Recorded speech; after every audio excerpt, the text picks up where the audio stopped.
Good evening, my lovely little cultists. Welcome to Misktatonic Monday. It is storming very, very bad tonight, so just wanted to let you know if the stream ends randomly, please do not be too scared to lose your great and glorious cult leader. It will have been the old ones telling me it's time to go.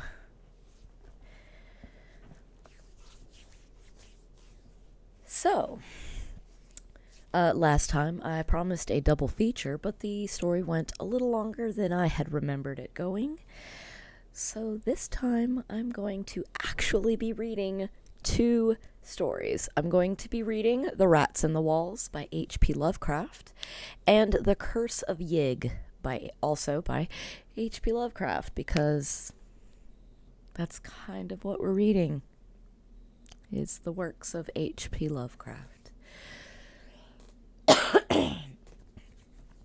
Soon, we will be doing a Lovecraft game feature in which I play a game that is H.P. Lovecraft theme. So, hey, how is everybody? So, that said, I have another thing to say. I've actually been wanting to read The Rats in the Walls for some time. However, there is one problematic feature to this story, and it all starts with a cat. H.P. Lovecraft is not very good at naming cats, it would seem. So tonight, when I read The Rats in the Walls, the cat's name will be Kuro. We'll call the cat Kuro.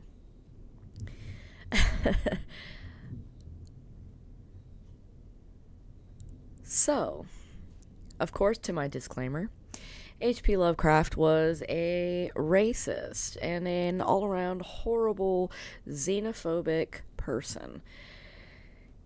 He didn't trust anybody that wasn't him or white, and that's sad. He was not a man of his, not a product of his time, but even in his time, considered somewhat problematic.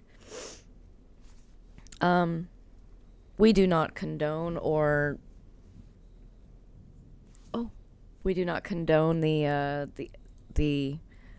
thoughts of, thank you, Mox. Updated. We do not condone the way Lovecraft thought about people, especially those that weren't he. We at Jam Hands Gaming are super chill and not racist, and, we love people. We love you all. We're here for the cosmic horror, and not for the craziness of that sort of thing. The storm is really bad right now. It is right over my head. Again, if I get pulled from the interwebs, it is because the old ones have taken me home. Finally, after many, many years of sacrificing and praying to them, I feel like I need to yell because it is really loud. So we will begin tonight with The Rats in the Walls, and then after the break I will be reading The Curse of Yig. Without further ado, I think I'll go ahead and start after a sippy of sparkling water with no sugar, no calories, and vaguely grapefruit flavored. Vaguely. Because sparkling water.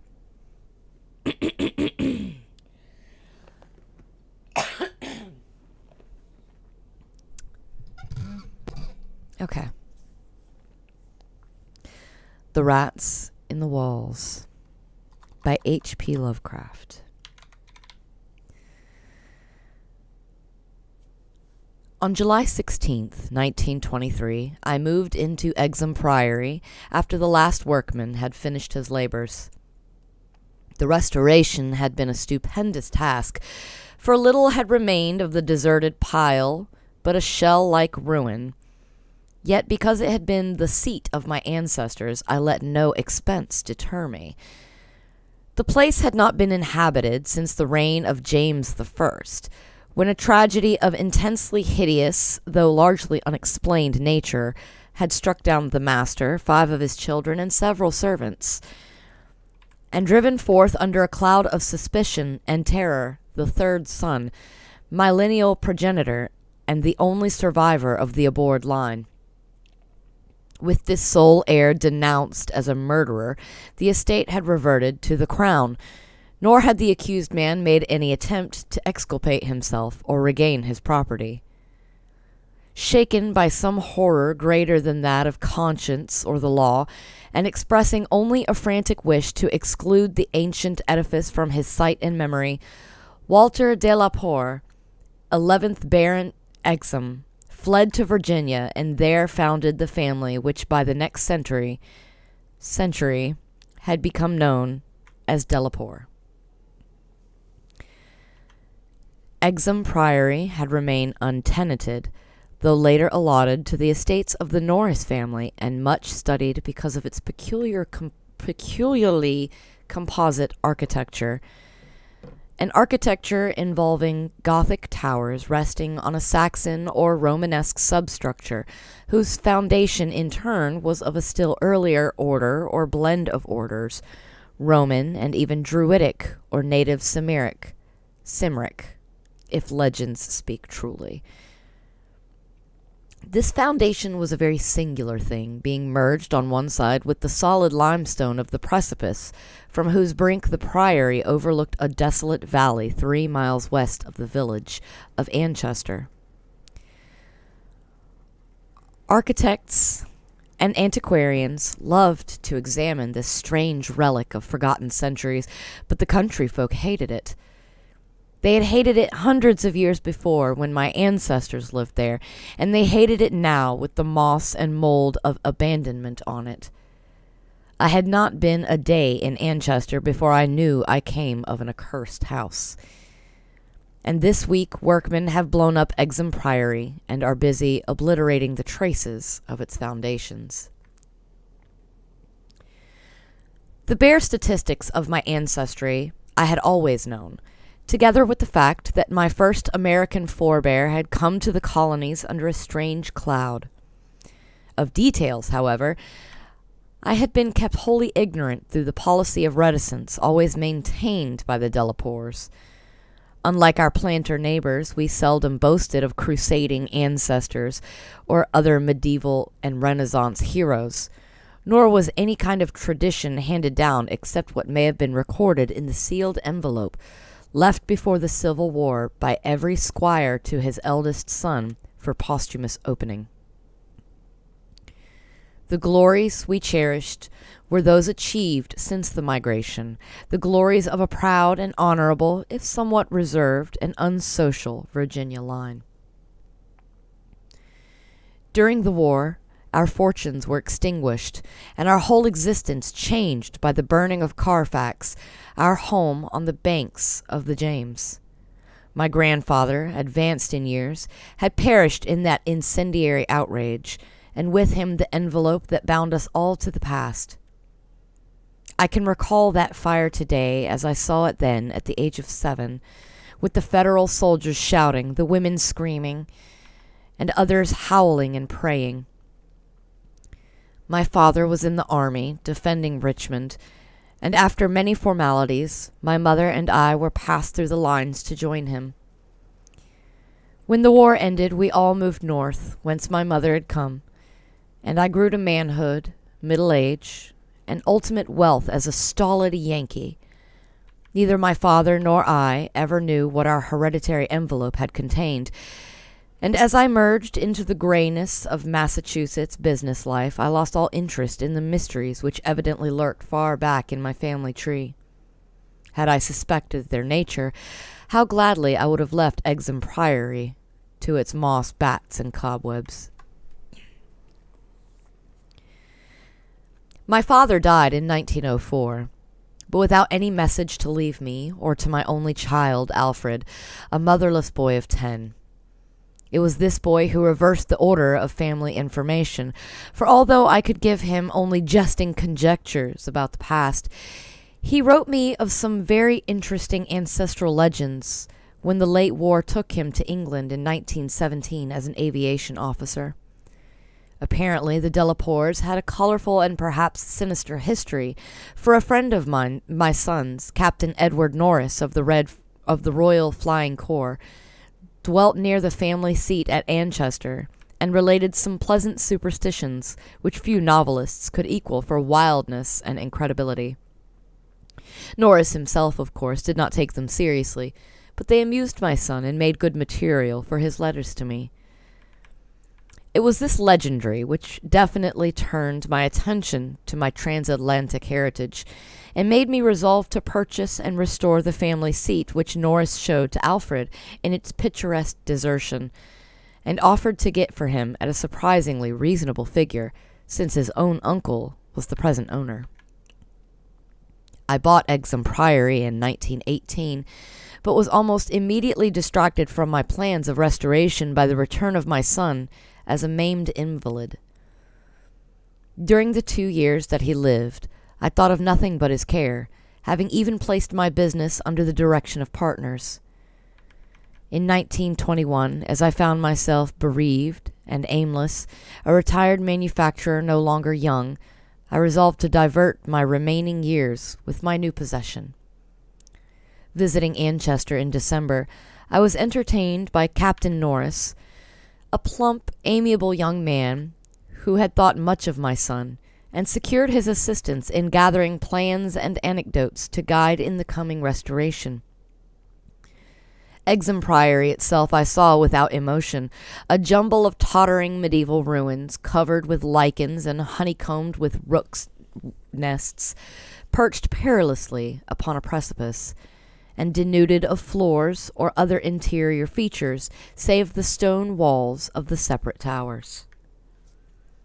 As I gradually recovered the image of the edifice as it had been when my ancestor left it over 3 centuries before, I began to hire workmen for the reconstruction. In every case, I was forced to go outside the immediate locality, for the Anchester villagers had an almost unbelievable fear and hatred of the place. This sentiment was so great that it was sometimes communicated to the outside laborers, causing numerous desertions, while its scope appeared to include both the priory and its ancient family. My son had told me that he was somewhat avoided during his visits because he was a de la Poer, and I now found myself suddenly ostracized for a like reason, until I convinced the peasants how little I knew of my heritage.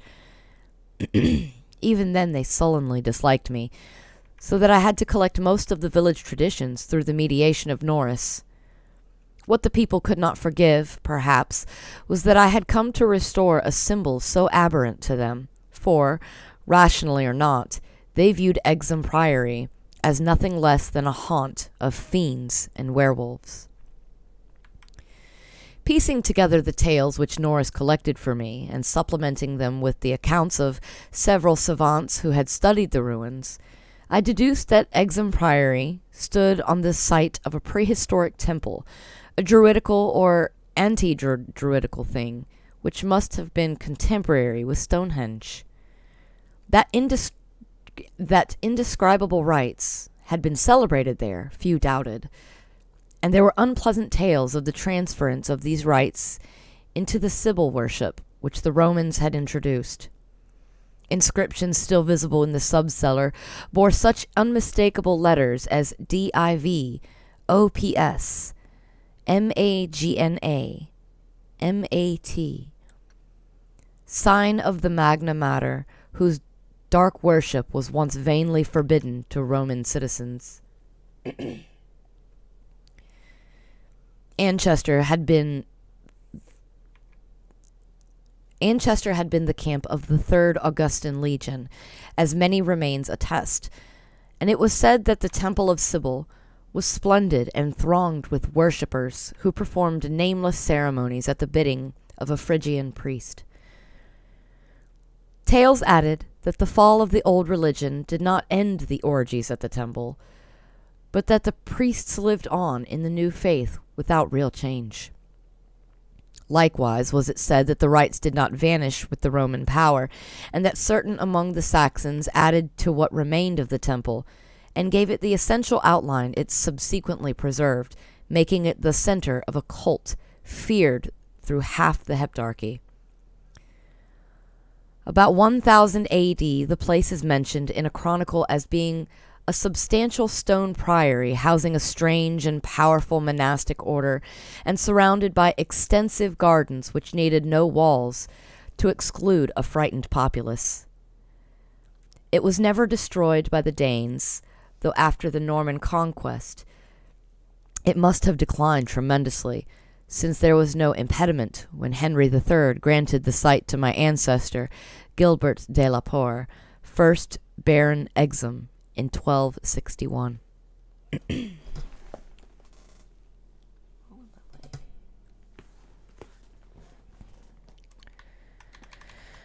Of my family before this date, there is no evil report, but something strange must have happened then. In one chronicle, there is a reference to a de la Poer as cursed of God in 1307, whilst village legendary had nothing but evil and frantic fear to tell of the castle that went up on the foundations of the old temple and priory. The fireside tales were of the most grisly description, all the ghastlier because of their frightened reticence and cloudy evasiveness. They represented my ancestors as a race of hereditary demons, beside whom Gilles de Retz and the Marquis de Sade would seem the veriest tyros, and hinted whisperingly at their responsibility for the occasional disappearance of villagers through several generations. The worst characters, apparently, were the barons and their direct heirs. At least, most was whispered about these. If of healthier inclinations, it was said, an heir would early and mysteriously die to make way for another more typical scion. There seemed to be an inner cult in the family, presided over by the head of the house, and sometimes closed except to a few members. Temperament, rather than ancestry, was evidently the basis of this cult, for it was entered by several who married into the family. Lady Margaret Trevor from Cornwall, wife of Godfrey, the second son of the 5th Baron, became a favorite bane of children all over the countryside, and the demon heroine of a particularly horrible old ballad not yet extinct near the Welsh border. Preserved in balladry, too, though not illustrating the same point, is the hideous tale of Lady Mary de la Poer, who shortly after her marriage to the Earl of Shrewsfield was killed by him and his mother, both of the slayers being absolved and blessed by the priest, to whom they confessed that what they dared not repeat to the world. These myths and ballads, typical as they were of crude superstition, repelled me greatly. Their persistence and their application to so long a line of my ancestors were especially annoying, whilst the imputations of monstrous habits proved unpleasantly reminiscent of one known scandal of my immediate forebears, the case of my cousin, young Randolph de la Poer of Carfax, who went among others and became a voodoo priest after he returned from the Mexican War. I was much less disturbed by the vaguer tales of wails and howlings in the barren, wind-swept valley beneath the limestone cliff, and of the graveyard stenches after the spring rains, of the floundering, squealing white thing on which Sir John Clave's horse had trod one night in a lonely field, and of the servant who had gone mad at what he saw in the priory in the full light of day. These things were hackneyed spectral lore, and I was at that time a pronounced skeptic. The accounts of vanished peasants were less to be dismissed, though not especially significant in view of medieval custom. Prying curiosity meant death, and more than one severed head had been publicly shown on the bastions, now effaced, around Exham Priory.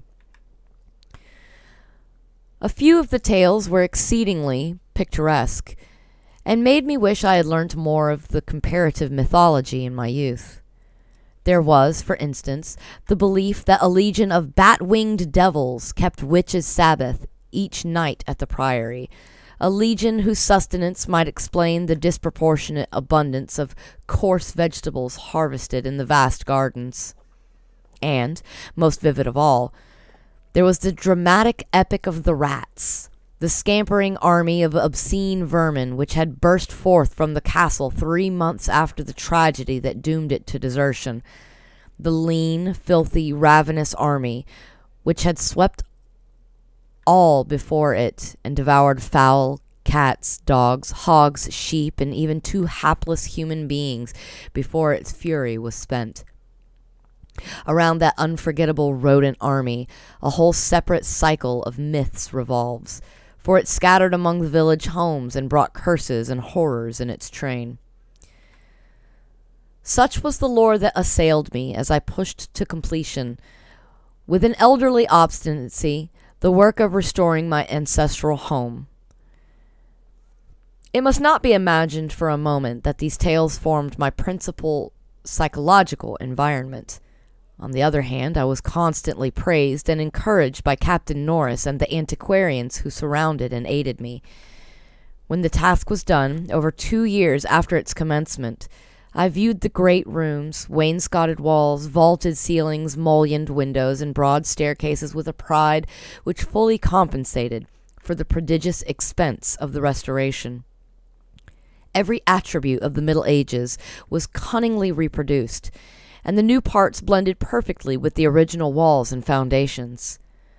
The seat of my fathers was complete, and I looked forward to redeeming at last the local fame of the line which had ended in me. I would reside here permanently, and prove that a de la Poer, for I had adopted again the original spelling of the name, need not be a fiend. My comfort was perhaps augmented by the fact that, although Exham Priory was medievally fitted, its interior was in truth wholly new and free from old vermin and old ghosts alike. As I have said, I moved in on July 16th, 1923. My household consisted of 7 servants and 9 cats, of which latter species I am particularly fond. My eldest cat, Kuro, was 7 years old and had come with me from my home in Bolton, Massachusetts. The others I had accumulated whilst living with Captain Norris's family during the restoration of the priory. For 5 days our routine proceeded with the utmost placidity, my time being spent mostly in the codification of old family data. I had now obtained some very circumstantial accounts of the final tragedy and flight of Walter de la Poer, which I conceived to be the probable contents of the hereditary paper lost in the fire at Carfax. It appeared that my ancestor was accused with much reason of having killed all the other members of his household, except 4 servant confederates, in their sleep, about 2 weeks after a shocking discovery which changed his whole demeanor, but which, except by implication, he disclosed to no one, save perhaps the servants who assisted him and afterward fled beyond reach. This deliberate slaughter, which included a father, 3 brothers, and 2 sisters, was largely condoned by the villagers, and so slackly treated by the law that its perpetrator escaped honored, unharmed, and undisguised to Virginia, the general whispered sentiment being that he had purged the land of an immemorial curse. What discovery had prompted an act so terrible I could scarcely even conjecture. Walter de la Poer must have known for years the sinister tales about his family, so that this material could have given him no fresh impulse. Had he, then, witnessed some appalling ancient rite, or stumbled upon some frightful and revealing symbol in the priory or its vicinity? He was reputed to have been a shy, gentle youth in England. In Virginia, he seemed not so much hard or bitter as harassed and apprehensive. He was spoken of in the diary of another gentleman adventurer, Francis Harley of Bellevue, as a man of unexampled justice, honor, and delicacy. On July 22nd occurred the first incident which, though lightly dismissed at the time, takes on a preternatural significance in relation to later events. It was so simple as to be almost negligible, and could not possibly have been noticed under the circumstances, for it must be recalled that since I was in a building practically fresh and new except for the walls and surrounded by a well-balanced staff of servitors, apprehension would have been absurd despite the locality. What I afterward remembered is merely this, that my old black cat, whose moods I knew so well, was undoubtedly alert and anxious to an extent wholly out of keeping with his natural character. He roved from room to room, restless and disturbed, and sniffed constantly about the walls which formed part of the old Gothic structure. I realize how trite this sounds, like the inevitable dog in the ghost story, which always growls before his master sees the sheeted figure. Yet I cannot consistently suppress it. The following day, a servant complained of restlessness among all the cats in the house. He came to me in my study, a lofty west room on the second story, with groined arches, black oak paneling, and a triple Gothic window overlooking the limestone cliff and desolate valley. And even as he spoke, I saw the jetty form of Kuro creeping along the west wall and scratching at the new panels which overlaid the ancient stone. I told the man that there must be some singular odor or emanation from the old stonework, imperceptible to human senses, but affecting the delicate organs of cats, even through the new woodwork. This I truly believed, and when the fellow suggested the presence of mice or rats, I mentioned that there had been no rats there for 300 years, and that even the field mice of the surrounding country could hardly be found in these high walls, where they had never been known to stray. That afternoon I called on Captain Norris, and he assured me that it would be quite incredible for field mice to infest the priory in such a sudden and unprecedented fashion. Sippy, sippy.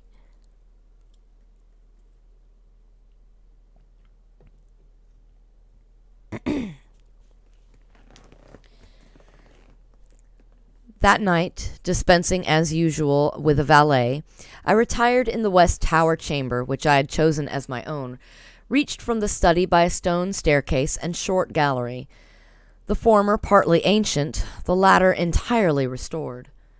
This room was circular, very high, and without wainscoting, being hung with arras which I had myself chosen in London. Seeing that Kuro was with me, I shut the heavy Gothic door and retired by the light of the electric bulbs which so cleverly counterfeited candles, finally switching off the light and sinking on the carved and canopied four-poster, with the venerable cat in its accustomed place across my feet. I did not draw the curtains, but gazed out at the narrow north window which I faced.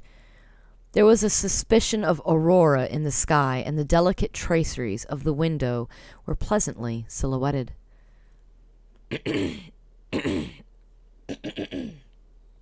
Excuse me. At some time I must have fallen quietly asleep, for I recall a distinct sense of leaving strange dreams, when the cat started violently from his placid position. I saw him in the faint auroral glow, head strained forward, 4 feet on my ankles, and hind feet stretched behind. He was looking intensely at a point on the wall somewhat west of the window, a point to which my eye had nothing to mark it, but toward which all my attention was now directed. And as I watched, I knew that Kuro was not vainly excited. Whether the arras actually moved, I cannot say. I think it did, very slightly. But what I can swear to is that behind it I heard a low, distinct scurrying, as of rats or mice.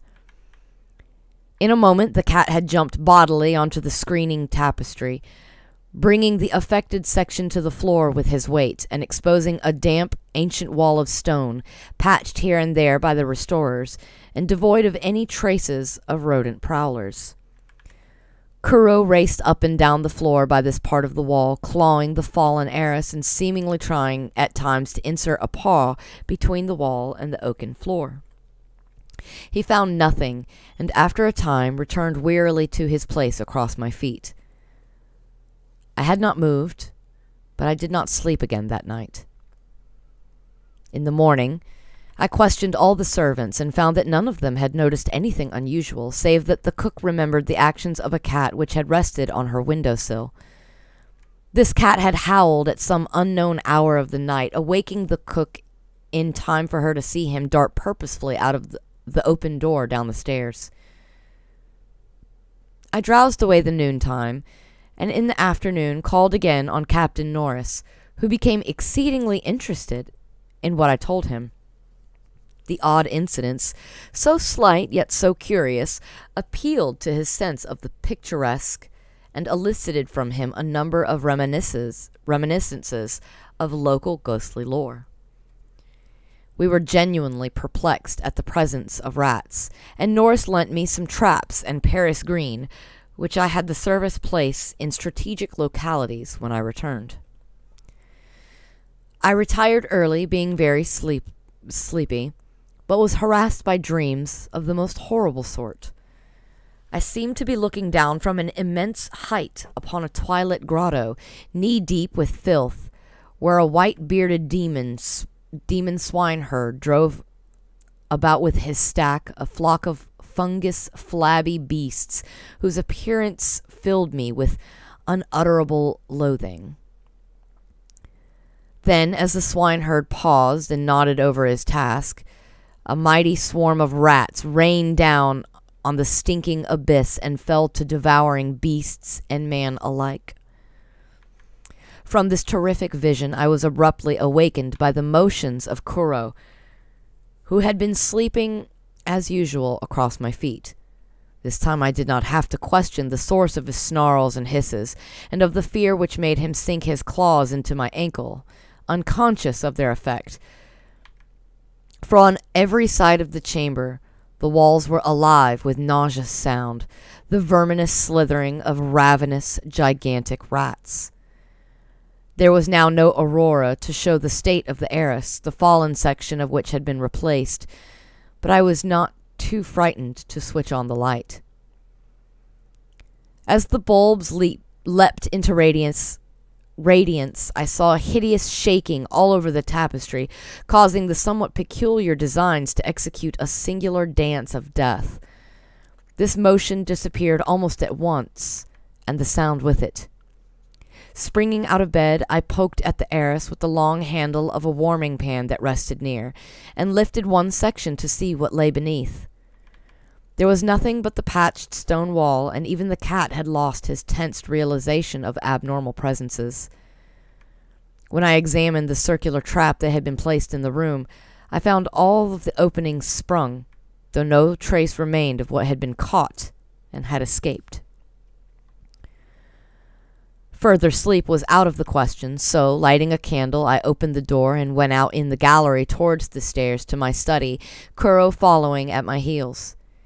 Before we had reached the stone steps, however, the cat darted ahead of me and vanished down the ancient flight.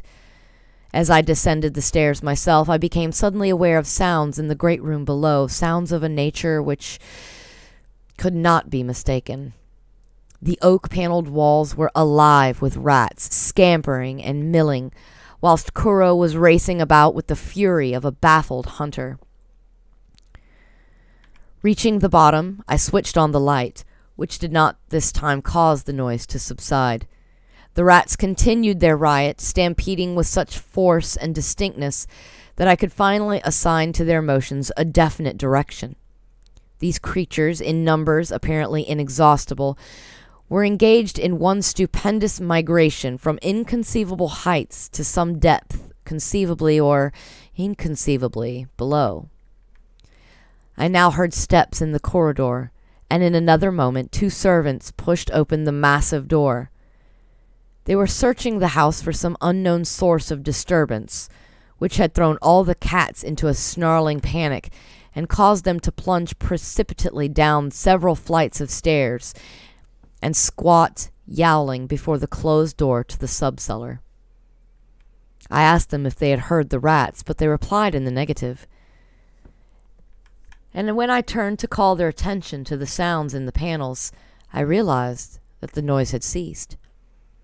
With the 2 men, I went down to the door of the subcellar, but found the cats already dispersed.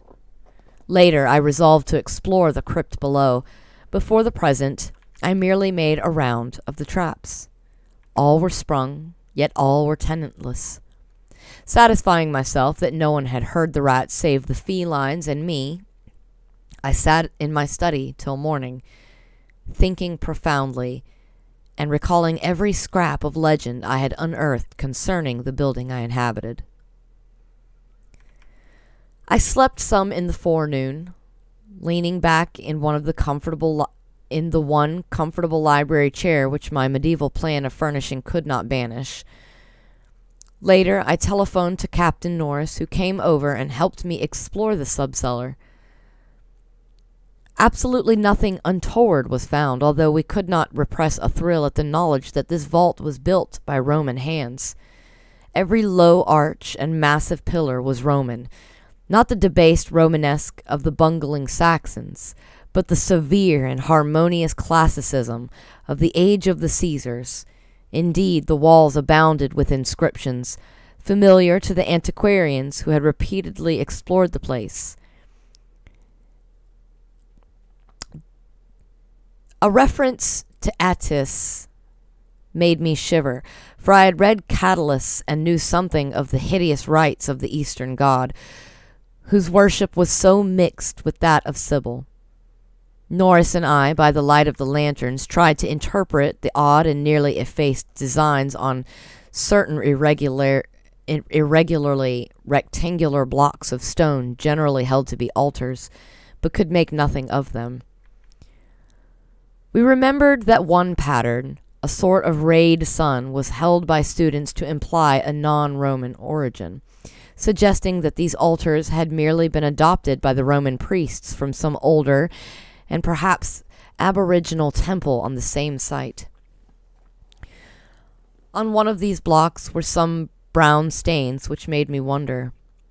The largest, in the center of the room, had certain features on the upper surface which indicated its connection with fire, probably burnt offerings. Such were the sights in that crypt before whose door the cats had howled, and where Norris and I now determined to pass the night. Couches were brought down by the servants, who were told not to mind any nocturnal actions of the cats, and Kuro was admitted as much for help as for companionship. We decided to keep the great oak door, a modern replica with slits for ventilation, tightly closed, and, with this attended to, we retired with lanterns still burning to await whatever might occur.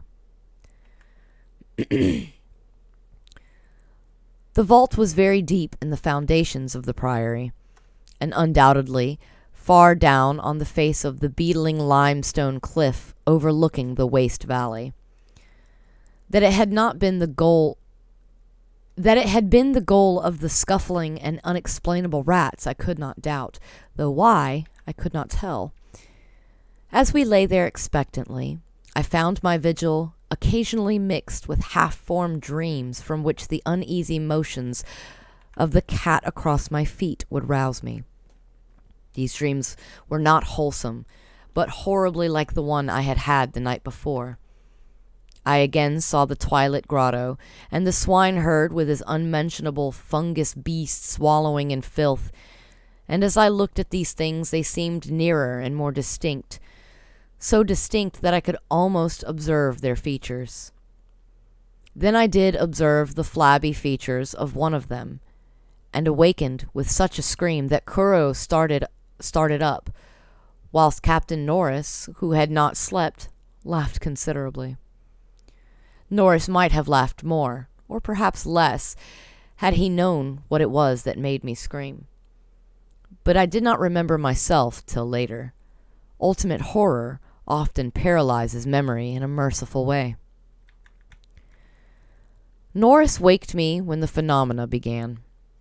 Out of the same frightful dream I was called by his gentle shaking and his urging to listen to the cats.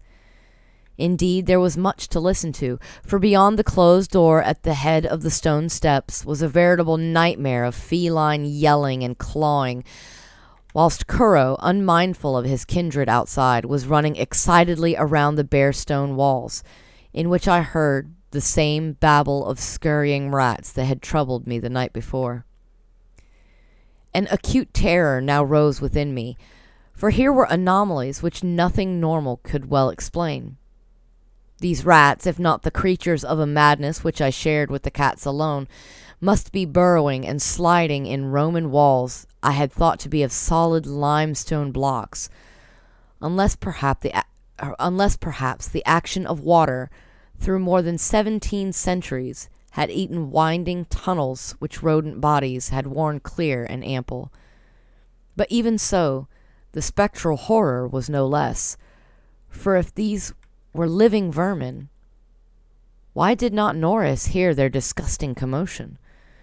Why did he urge me to watch Kuro and listen to the cats outside? And why did he guess wildly and vaguely at what could have aroused them? By the time I had managed to tell him, as rationally as I could, what I thought I was hearing, my ears gave me the last fading impression of the scurrying, which had retreated still downward, far underneath this deepest of subcellars, till it seemed as if the whole cliff below were riddled with questing rats. Norris was not as skeptical as I had anticipated, but instead seemed profoundly moved.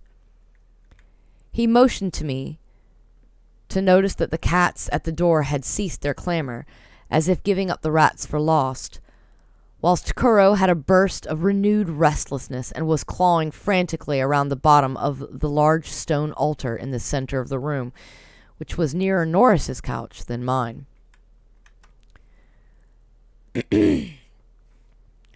My fear of the unknown was at this point very great. Something astounding had occurred, and I saw that Captain Norris, a younger, stouter, and presumably more naturally materialistic man, was affected fully as much as myself, perhaps because of his lifelong and intimate familiarity with local legend.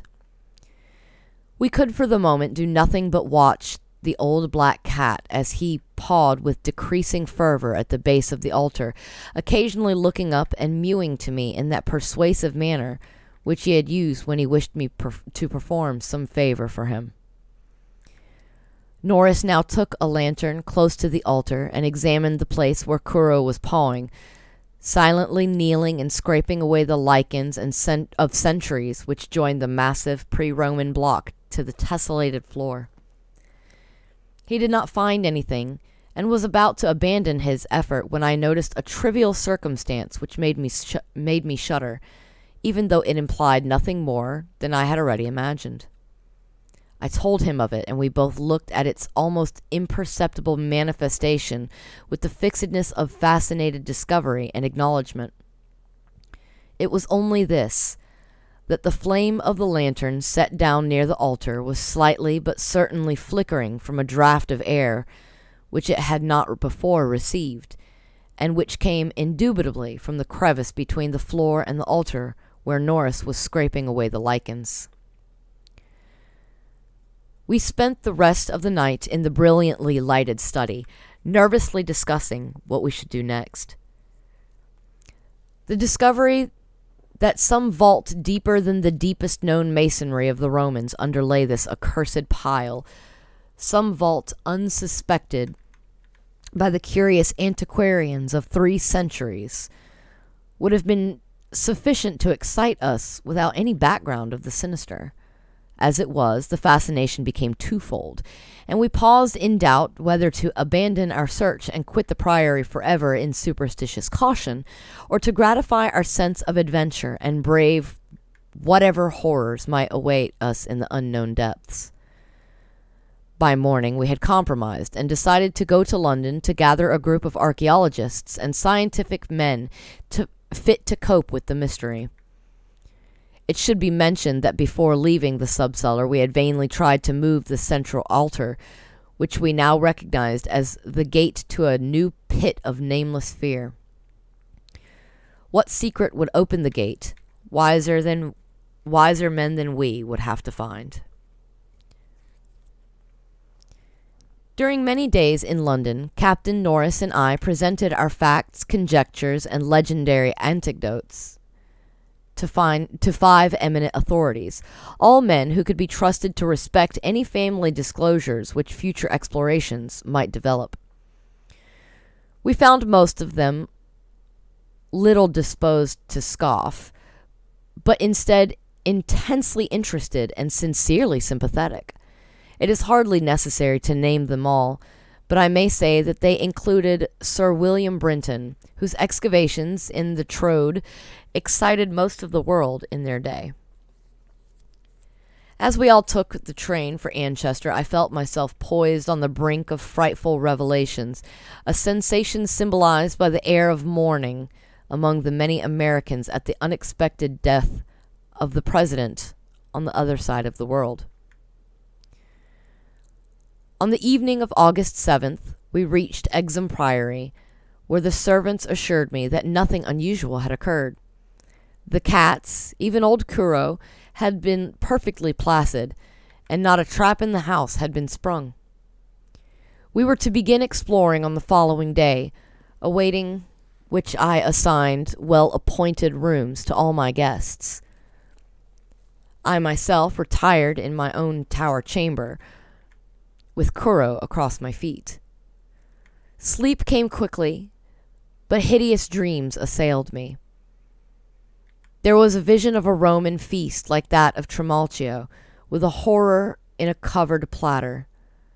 Then came that damnable, recurrent thing about the swineherd and his filthy drove in the twilit grotto. Yet when I awoke, it was full daylight, with normal sounds in the house below. The rats, living or spectral, had not troubled me, and Kuro was quietly asleep. On going down, I found that the same tranquillity had prevailed elsewhere, a condition which one of the assembled savants, a fellow named Thornton, devoted to the psychic, rather absurdly laid to the fact that I had now been shown the thing which certain forces had wished to show me. All was now ready, and at 11 a.m. our entire group of 7 men, bearing powerful electric searchlights and implements of excavation, went down to the subcellar and bolted the door behind us. Kuro was with us, for the investigators found no occasion to despise his excitability, and were indeed anxious that he be present in case of obscure rodent manifestations. We noted the Roman inscriptions and unknown altar designs only briefly, for 3 of the savants had already seen them, and all knew their characteristics. Prime attention was paid to the momentous central altar, and within an hour Sir William Brinton had caused it to tilt backward, balanced by some unknown species of counterweight. There now lay revealed such a horror as would have overwhelmed us had we not been prepared. Through a nearly square opening in the tiled floor, sprawling on a flight of stone steps so prodigiously worn that it was little more than an inclined plane at the center, was a ghastly array of human or semi-human bones. Those which retained their collocation as skeletons showed attitudes of panic, fear, and overall were the marks of rodent gnawing. The skulls denoted nothing short of utter idiocy, cretinism, or primitive semi-apedom. Above the hellishly littered steps arched a descending passage, seemingly chiseled from the solid rock, and conducting a current of air. This current was not a sudden and noxious rush as from a closed vault, but a cool breeze with something of freshness in it. We did not pause long, but shiveringly began to clear a passage down the steps. It was then that Sir William, examining the hewn walls, made the odd observation that the passage, according to the direction of the strokes, must have been chiseled from beneath. I must be very deliberate now and choose my words. After plowing down a few steps amidst the gnawed bones, we saw that there was a light ahead, not any mystic phosphorescence, but a filtered daylight which could not come except from unknown fissures in the cliff that overlooked the waste valley. That such fissures had escaped notice from outside was hardly remarkable, for not only is the valley wholly uninhabited, but the cliff is so high and beetling that only an aeronaut could study its face in detail. A few steps more, and our breaths were literally snatched from us by what we saw. So literally that Thornton, the psychic investigator, actually fainted in the arms of the dazed man who stood behind him. Norris, his plump face utterly white and flabby, simply cried out inarticulately, whilst I think that what I did was to gasp or hiss and cover my eyes. The man behind me, the only one of the party older than I, croaked the hackneyed, "My God!" in the most cracked voice I ever heard. Of 7 cultivated men, only Sir William Brinton retained his composure, a thing more to his credit, because he led the party and must have seen the sight first. It was a twilit grotto of enormous height, stretching away farther than any eye could see, a subterraneous world of limitless mystery and horrible suggestion. There were buildings and other architectural remains. In one terrified glance I saw a weird pattern of tumuli, a savage circle of monoliths, a low-domed Roman ruin, a sprawling Saxon pile, and an early English edifice of wood. But all these were dwarfed by the ghoulish spectacle presented by the general surface of the ground. For yards about the steps extended an insane tangle of human bones, or bones at least as human as those on the steps. Like a foamy sea they stretched, some fallen apart, but others wholly or partly articulated as skeletons, these latter invariably in postures of demonic frenzy, either fighting off some menace or clutching other forms with cannibal intent. When Dr. Trask, the anthropologist, stooped to classify the skulls, he found a degraded mixture which utterly baffled him. They were mostly lower than the Piltdown man in the scale of evolution, but in every case definitely human. Many were of higher grade, and a very few were the skulls of supremely and sensitively developed types. All the bones were gnawed, mostly by rats, but somewhat by others of half-human drove. Mixed with them were the many tiny bones of rats, fallen members of the lethal army which closed the ancient epic. I wonder that any man among us lived to keep his sanity through that hideous day of discovery. Not Hoffman or Huysmans could conceive a scene more wildly incredible, more frenetically repellent, or more gothically grotesque than the twilit grotto through which we 7 staggered, each stumbling on revelation after revelation, and trying to keep for the nonce from thinking of the events which must have taken place here 300 years, or 1,000, or 2,000, or 10,000 years ago. It was the antechamber of hell, and poor Thornton fainted again when Trask told him that some of the skeleton things must have descended as quadrupeds through the last 20 or more generations.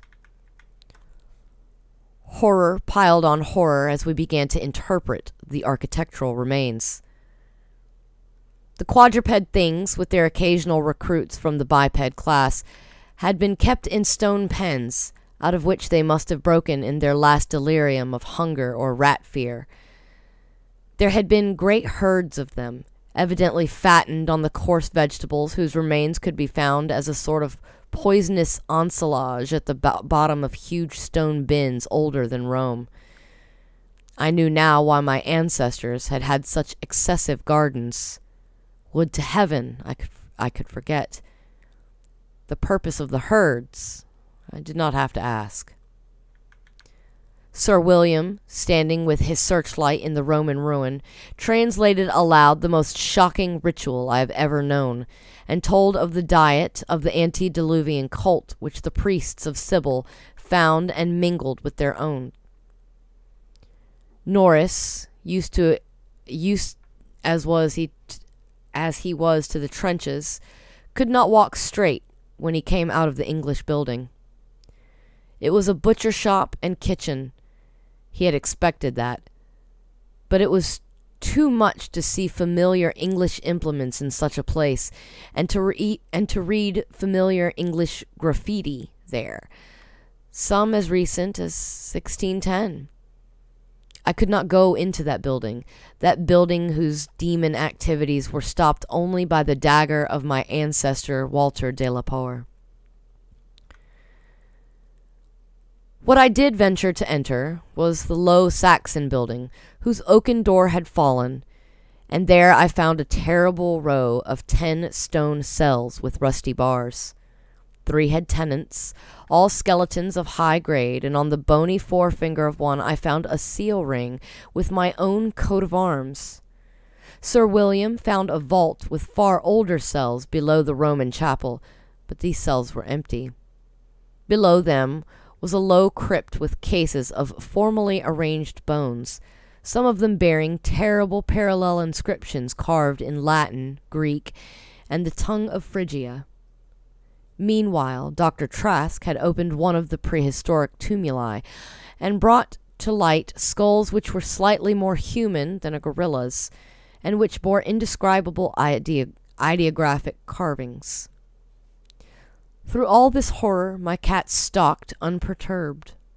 Once I saw him monstrously perched atop a mountain of bones, and wondered at the secrets that might lie behind his yellow eyes. Having grasped to some slight degree the frightful revelations of this twilight area, an area so hideously foreshadowed by my recurrent dream, we turned to that apparently boundless depth of midnight cavern where no ray of light from the cliff could penetrate. We shall never know what sightless Stygian worlds yawned beyond the little distance we went in, for it was decided that such secrets are not good for mankind. But there was plenty to engross us close at hand, for we had not gone far before the searchlights showed that accursed infinity of pits in which the rats had feasted, and whose sudden lack of replenishment had driven the ravenous rodent army first to turn on the living herds of starving things, and then to burst forth from the priory in that historic orgy of devastation which the peasants will never forget. God, those carrion black pits of sawed, picked bones and open skulls, those nightmare chasms choked with the pithecanthropoid, Celtic, Roman, and English bones of countless unhallowed centuries. Some of them were full, and none can say how deep they had once been. Others were still bottomless to our searchlights, and peopled by unnameable fancies. What, I thought, of the hapless rats that stumbled into such traps amidst the blackness of their quests in this grisly Tartarus.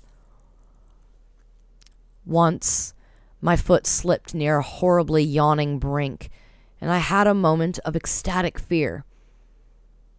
I must have been musing a long time, for I could not see any of the party but the plump Captain Norris.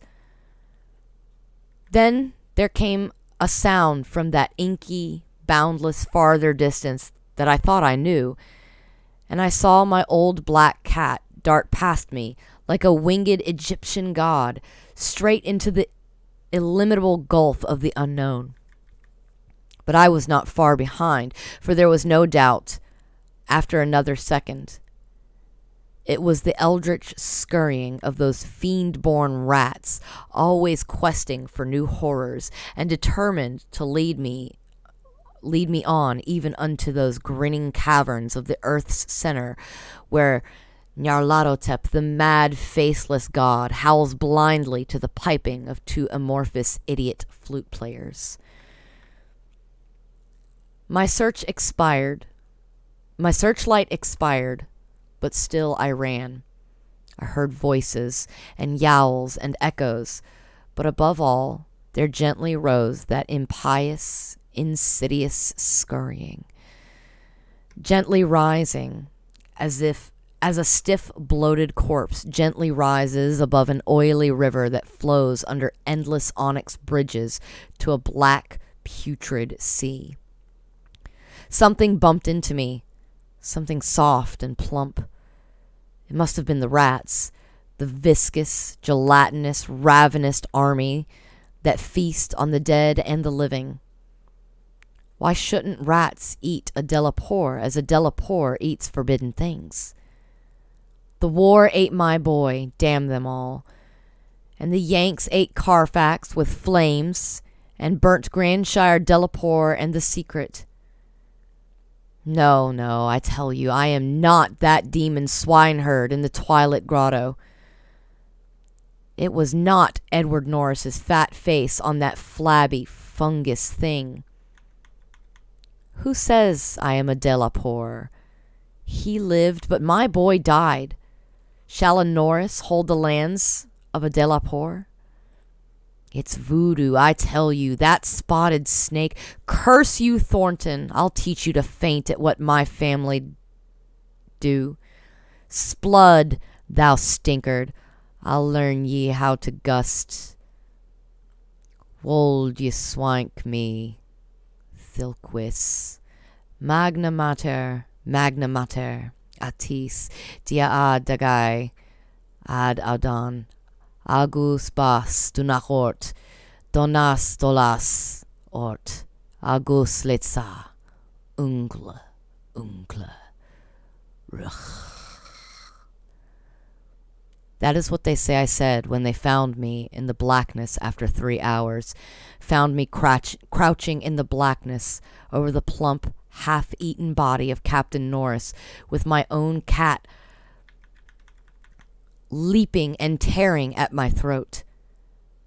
Now they have blown up Exham Priory, taken Kuro away from me, and shut me into this barred room at Hanwell with fearful whispers about my heredity and experiences.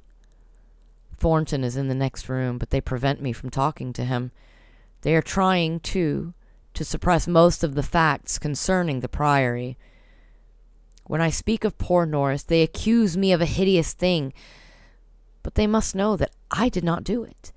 They must know that it was the rats, the slithering, scurrying rats whose scampering will never let me sleep, the demon rats that race behind the padding in this room and beckon me down to greater horrors than I have ever known. The rats they can never hear. The rats in the walls. And that was The Rats in the Walls by H.P. Lovecraft. What did you think of the cat's new name? Personally, I liked it. Kuro. Yes. Forevermore, when you read this story, know that that cat's name is actually Kuro. We're going to go on a quick break, and then I'll come back with The Curse of Yig, also by H.P. Lovecraft. Go ahead and get your drinks and all your hydration and snacks. Don't forget your rats. We'll be right back.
And we're back.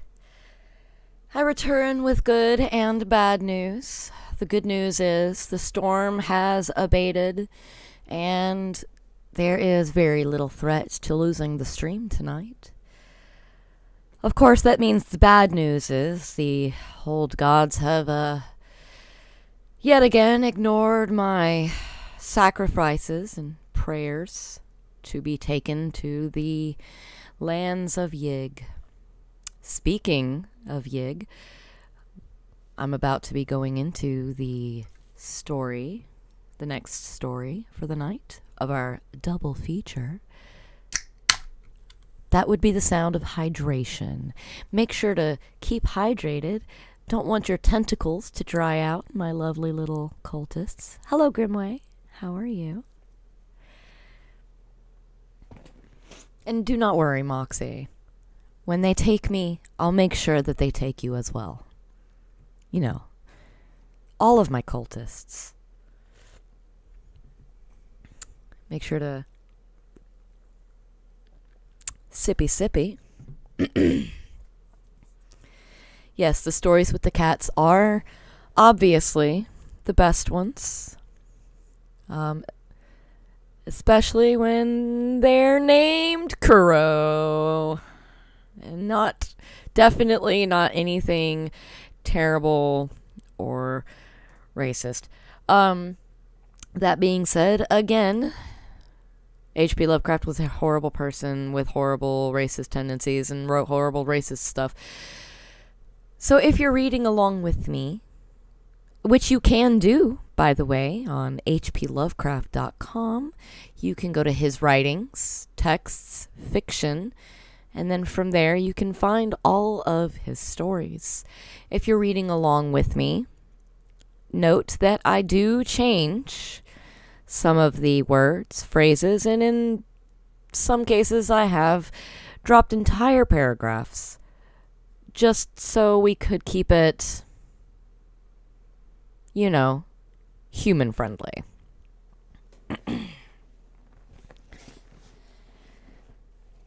Okay. On that note, everybody's got their snacks, their tentacles all nice and curled up and warm in your skin blankets. It just gets weirder and weirder every time I speak. I'll be reading The Curse of Yig by H.P. Lovecraft for Zealia Bishop. In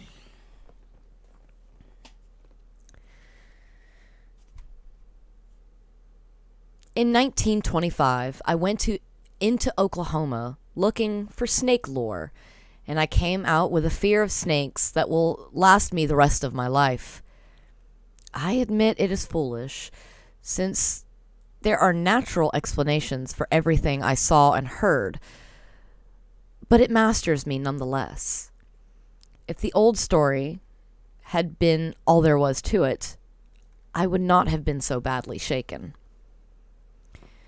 My work as an American Indian and ethnologist has hardened me to all kinds of extravagant legendary, and I know that simple people and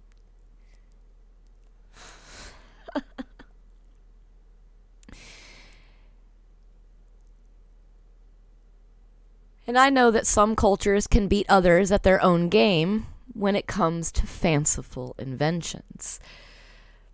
But I can't forget what I saw with my own eyes at the insane asylum in Guthrie. I called at that asylum because a few of the oldest settlers told me that I would find something important there. Neither the natives nor the new settlers would discuss the snake god legends I had come to trace. The oil boom newcomers, of course, knew nothing of such matters. And the natives and old pioneers were plainly frightened when I spoke of them. Not more than 6 or 7 people mentioned the asylum, and those who did were careful to talk in whispers. But the whisperers said that Dr. McNeil could show me a very terrible relic, and tell me all I wanted to know.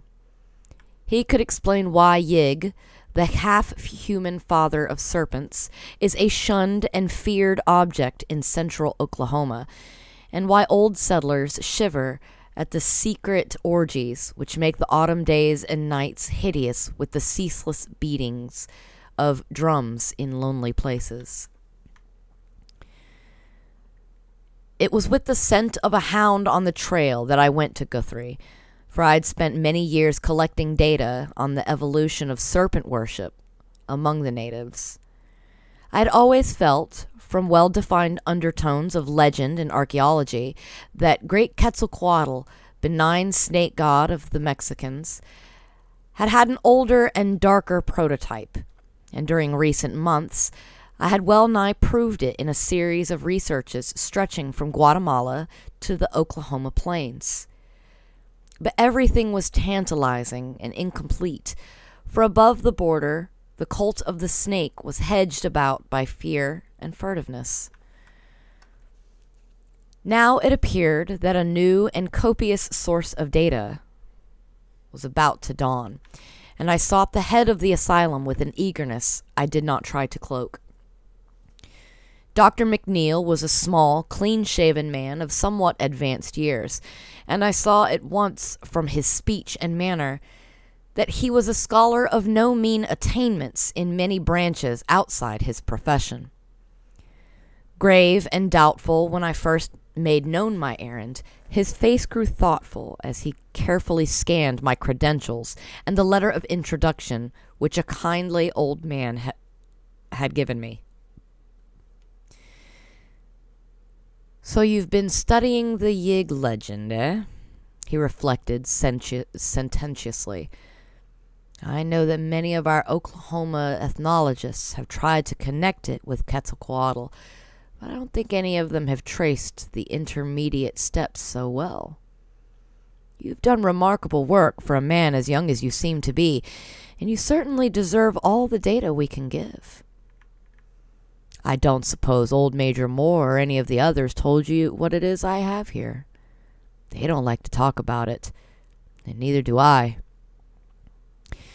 It is very tragic and very horrible, but that is all. I refuse to consider it anything supernatural. There's a story about it that I'll tell you after you see it. A devilish, sad story, but one that I won't call magic. It merely shows the potency that belief has over some people. I'll admit, there are a few times when I feel a shiver that's more than physical, but in daylight, I set all that down to nerves. I'm not a young fellow anymore, alas. To come to the point, the thing I have is what you might call a victim of Yig's curse. A physically living victim. We don't let the bulk of the nurses see it, although most of them know it's here. There are just 2 steady old chaps whom I let feed it and clean out its quarters. Used to be 3. But good old Stevens passed on a few years ago. I suppose I'll have to break in a new group pretty soon, for the thing doesn't seem to age or change much, and we old boys can't last forever. Maybe the ethics of the near future will let us give it a merciful release, but it's hard to tell. Did you see that single ground glass basement window over in the east wing when you came up the drive? That's where it is. I'll take you there myself now. You needn't make any comment. Just look through the movable panel in the door, and thank God the light isn't any stronger. Then I'll tell you the story. Or as much as I've been able to piece together. We walked downstairs very quietly and did not talk as we threaded the corridors of the seemingly deserted basement. Dr. McNeil unlocked a gray-painted steel door, but it was only a bulkhead leading to a further stretch of hallway. At length he paused before a door marked B116, opened a small observation panel, which he could use only by standing on tiptoe, and pounded several times upon the painted metal, as if to arouse the occupant, whatever it might be. A faint stench came from the aperture as the doctor unclosed it, and I fancied his pounding elicited a kind of low, hissing response. Finally, he motioned to me to replace him at the peephole, and I did so with a causeless and increasing tremor.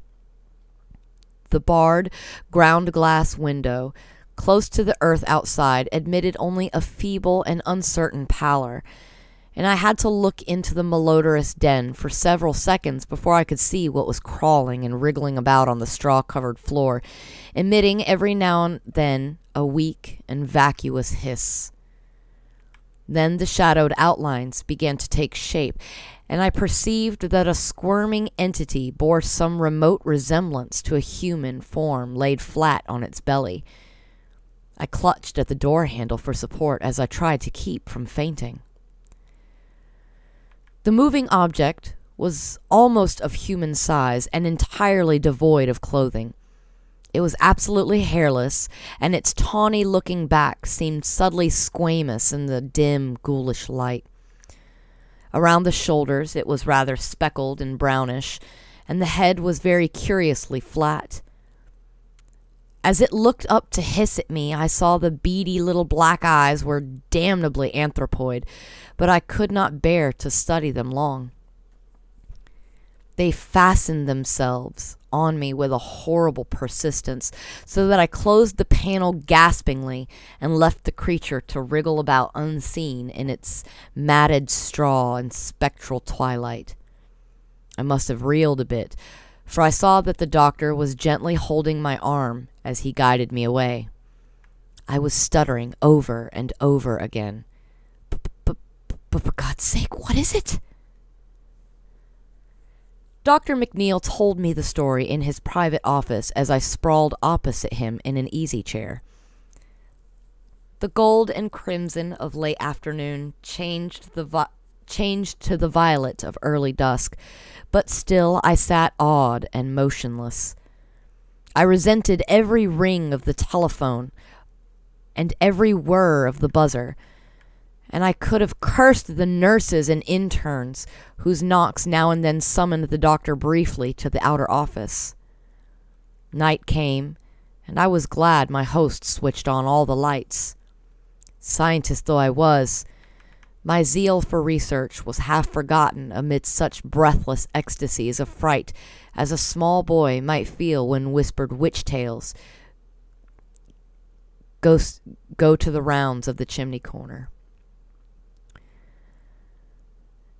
It seems that Yig, the snake god of the Central Plains tribes, presumably the primal source of the more southerly Quetzalcoatl or Kukulkan, was an odd, half-anthropomorphic devil of highly arbitrary and capricious nature.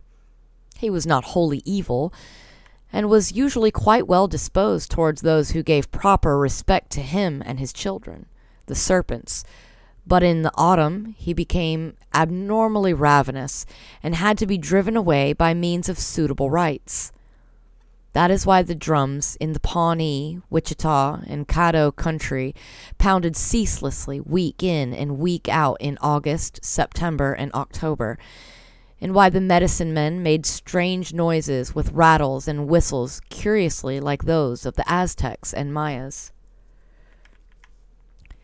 Yig's chief trait was a relentless devotion to his children, a devotion so great that the natives almost feared to protect themselves from the venomous rattlesnakes which thronged the region. Frightful, clandestine tales hinted of his vengeance upon mortals who flouted him or wreaked harm upon his wriggling progeny, his chosen method being to turn his victim, after suitable tortures, to a spotted snake. In the old days of the Indian Territory, the doctor went on, there was not quite so much secrecy about Yig. The plains tribes, less cautious than the desert nomads and the pueblos, talked quite freely of their legends and autumn ceremonies with the first Indian agents, and let considerable of the lore spread out through the neighboring regions of settlements. The great fear came in the land rush days of '89, when some extraordinary incidents had been rumored, and the rumors sustained by what seemed to be hideously tangible proofs. Indians said that the new settlers did not know how to get on with Yig, and afterward the settlers came to take that theory at face value. Now no old-timer in middle Oklahoma, one or the other, can be induced to breathe a word about the snake god, except in vague hints. Yet, after all, the doctor added, with almost needless emphasis, the only truly authenticated horror had been a thing of pitiful tragedy rather than of bewitchment. It was all very material and cruel, even the last phase which had caused so much dispute. Dr. McNeil paused and cleared his throat before getting down to his special story, and I felt a tingling sensation as when a theater curtain rises. The thing had begun when Walker Davis and his wife Audrey left Arkansas to settle in the newly opened public lands in the spring of 1889, and the end had come in the country of the Wichitas, north of the Wichita River, in what is at present Caddo County. There is a small village called Binger there now, and the railway goes through. But otherwise the place is less changed than other parts of Oklahoma. It is still a section of farms and ranches, quite productive in these days, since the great oil fields do not come very close. Walker and Audrey had come from Franklin County in the Ozarks with a canvas-topped wagon, 2 mules, and an ancient and useless dog called Wolf, and all their household goods. They were typical hill folk, youngish and perhaps a little more ambitious than most, and looked forward to a life of better returns for their hard work than they had in Arkansas. Both were lean, raw-boned specimen, the man tall, sandy, and gray-eyed, and the woman short and rather dark, with a black straightness of hair, suggesting a slight native admixture.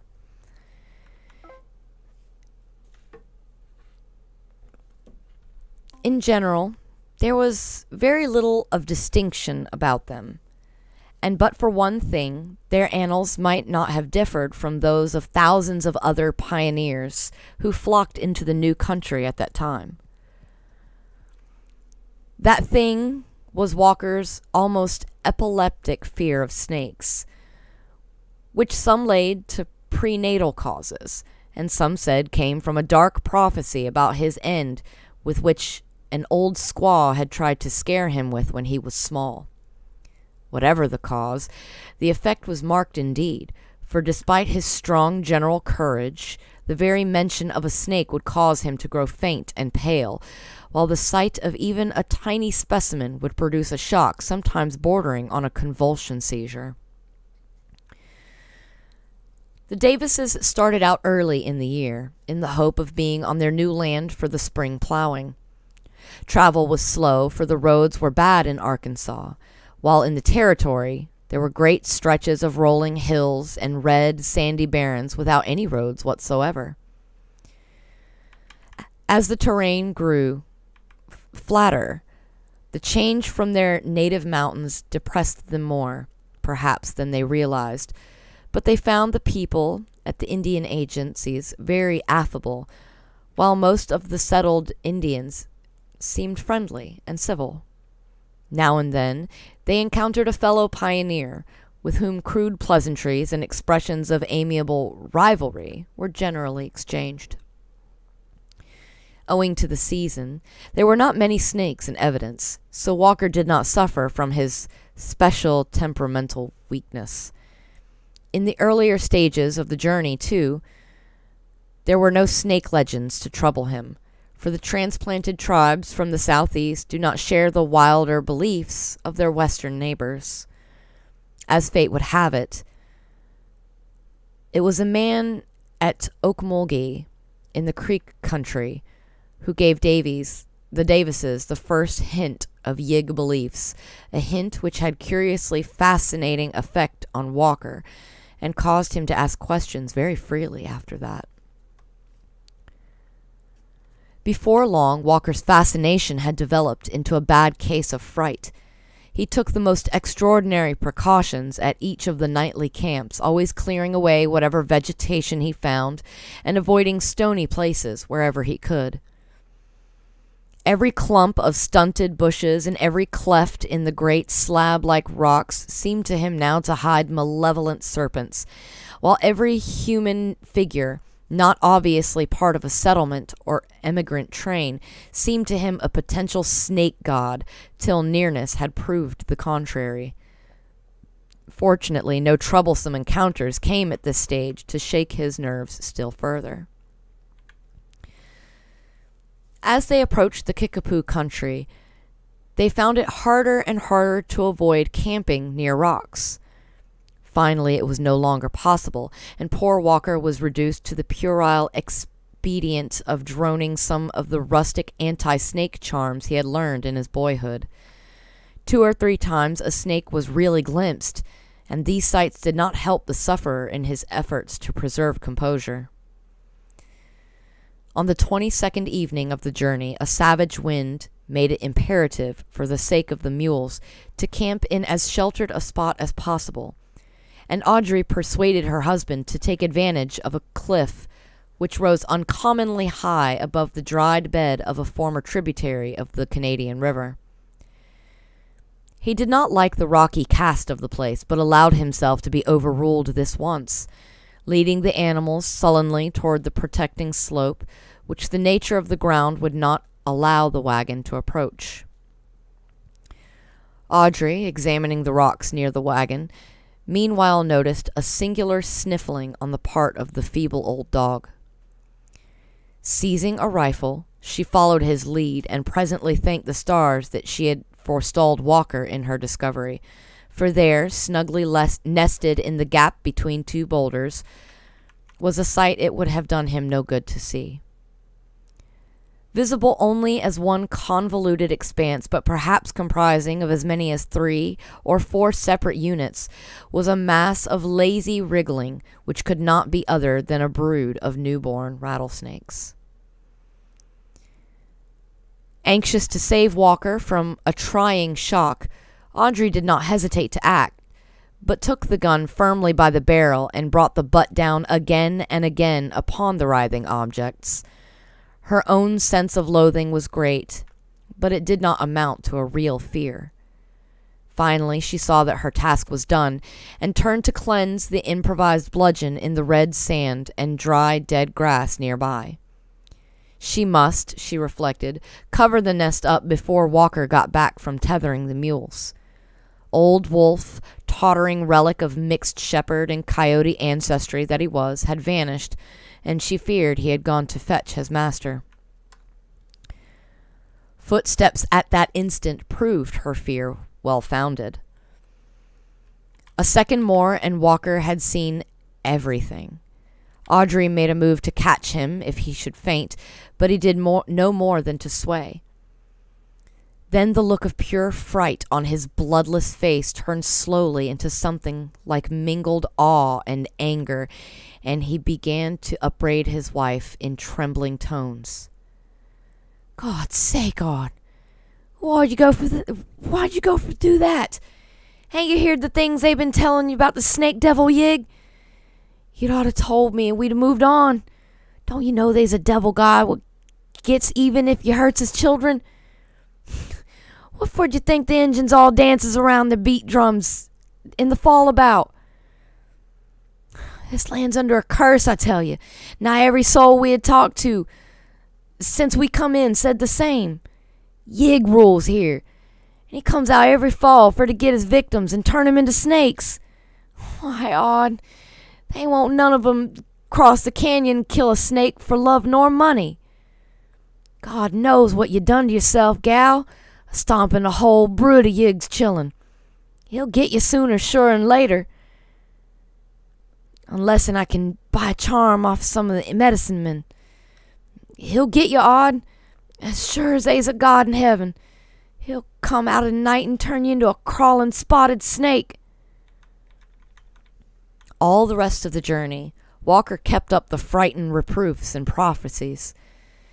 They crossed the Canadian near Newcastle and soon afterward met with the first of the real Plains Indians they had seen, a party of blanketed Wichitas whose leader talked freely under the spell of whiskey offered him, and taught poor Walker a long-winded protective charm against Yig in exchange for some more of the inspiring fluid. By the end of the week, the chosen site in Wichita country was reached, and the Davises made haste to trace their boundaries and perform the spring plowing before even beginning the construction of a cabin. The region was flat, drearily windy, and sparse of natural vegetation, but promised great fertility under cultivation. Occasional outcroppings of granite diversified a soil of decomposed red sandstone, and here and there a great flat rock would stretch along the surface of the ground like a man-made floor. There seemed to be very few snakes, or possible dens for them, so Audrey at last persuaded Walker to build the one-room cabin over a vast, smooth slab of exposed stone. With such a flooring, and with a good-sized fireplace, the wettest weather might be defied, though it soon became evident that dampness was no salient quality of the district. Logs were hauled in the wagon from the nearest belt of woods many miles toward the Wichita Mountains. Walker built his wide-chimneyed cabin and crude barn with the aid of some other settlers, though the nearest one was over a mile away. In turn, he helped his helpers at similar house raisings, so that many ties of friendship sprang up between the new neighbors. There was no town worthy the name nearer than El Reno, on the railway 30 miles or more to the northeast, and before many weeks had passed, the people of the section had become very cohesive, despite the wideness of their scattering. The Indians, a few of whom had begun to settle down on the ranches, were for the most part harmless, though somewhat quarrelsome at times. Of all the neighbors the Davises found Joe and Sally Compton, who likewise hailed from Arkansas, the most helpful and congenial. Sally is still alive, known now as Grandma Compton, and her son Clyde, then an infant in arms, has become one of the leading men of the state. Sally and Audrey used to visit each other often, for their cabins were only 2 miles apart, and in the long spring and summer afternoons they exchanged many a tale of old Arkansas and many a rumor about the new country. Sally was very sympathetic about Walker's weakness regarding snakes, but perhaps did more to aggravate than cure the parallel nervousness which Audrey was acquiring through this incessant praying and prophesying about the curse of Yig. She was uncommonly full of gruesome snake stories, and produced a direfully strong impression with her acknowledged masterpiece, the tale of a man in Scott County who had been bitten by a whole horde of rattlers at once, and had swelled so monstrously from poison that his body had finally burst with a pop. Needless to say, Audrey did not repeat this anecdote to her husband, and she implored the Comptons to beware of starting it on the rounds of the countryside. It is to Joe and Sally's credit that they heeded this plea with the utmost fidelity. Walker did his corn planting early, and in midsummer improved his time by harvesting a fair crop of the native grass of the region. With the help of Joe Compton, he dug a well which gave a moderate supply of very good water, though he planned to sink an artesian later on. He did not run into many serious snake scares, and made his land as inhospitable as possible for wriggling visitors. Every now and then he rode over to the cluster of thatched conical huts which formed the main village of the Wichitas and talked long with the old men and shamans about the snake god and how to nullify his wrath. Charms were always ready in exchange for gifts, but much of the information he got was far from reassuring. Yig was a great god. He was a bad medicine. He did not forget things. In the autumn, his children were hungry and wild, and Yig was hungry and wild too. All the tribes made medicine against Yig when the corn harvest came.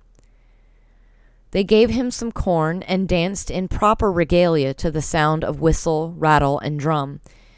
They kept the drums pounding to drive Yig away, and called down the aid of Tirawa, whose children men are, even as the snakes are Yig's children.